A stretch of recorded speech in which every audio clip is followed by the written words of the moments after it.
am I going to be able to make the rent?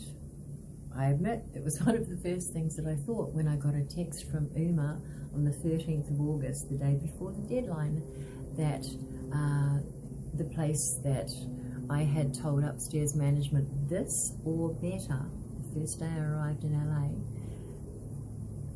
was available and that I could move in on September 1st. And I thought about all of the things that went into getting me to this point, and yet I still asked, are we going to be able to make rent? Can we handle a local currency in Los Angeles? I swear my angels must roll their eyes. And I was reminded of when I asked the same question in the same concerned tone of voice in Puerto Vallarta, if you want me to stay here, then I need to be able to look out the window, see nothing but trees, have fresh running water, just be in a little jungle somewhere, because that's how I function. And I had run out of time, and I was taking my deposit to a place that I really didn't think was where I was supposed to be going, but it was what I could afford. And literally on the way to drop off the deposit, I was sidetracked by a monsoon into a place to rent that was every single thing I'd asked for, in the jungle, little creek, just 2 bedrooms, everything. And it was exactly twice as much as I had. So I went into the bedroom and I sat and I said, okay, we're going to be able to make rent. And God said, if I ever let you down, okay, fair enough. So I gave the deposit to Rosa. And sure enough, I never knew how, but I was not there or anywhere. Have never been a day late with rent.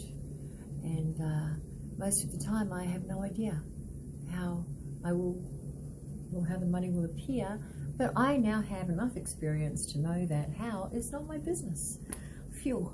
Because if it was, I'd be screwed. I would. I have no frontal lobe capacity for the house. So I've got advantages most people don't with these brain injuries. I can't mess with the house. It's just all, okay, well, you handle it if you want me. If you want this done, then this is what I need in order to be able to do it.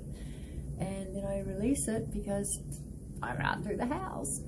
And it did take me a minute to learn how to do that. Maybe more than a minute. And that's why I teach how to do that. How to release the house without panicking, how to consciously create and co-create with your angelic team and your guides and your guardians, and how being their business and what exactly your business is as a ground crew, because it sure as heck isn't waiting around and hoping that it'll come, you know. So here I am, and rent's coming up soon, and I say to upstairs management, all right, where is it? I'm going to need $1,000 to bring myself up to par. I haven't been able to work. You know how it's been this month. And certainly not touching the jaw money. That's for the jaw, you know, so rent. And then I released it because I'd already got the go-ahead that the rent's going to be taken care of, and so I truly know it is. And the next day I got an email from Clutter going, terribly sorry, we lost your suitcase. And we're, you know, here's $1,000 as an oops. And I said, okay, $1,000, all right. But I'm still getting a suitcase, right? I'm still getting a suitcase, right? When you find it, you're going to send it to me? Yes. All right, no worries. So, of course, the next day I get a letter from Clutter saying, we found your suitcase. But, of course, I still get the money. How is not my business? Good on you, Clutter. I tell you, they are a godsend. In more way, if you have storage needs, they are, my God, everything. And so good on you, Clutter. Good on you, God.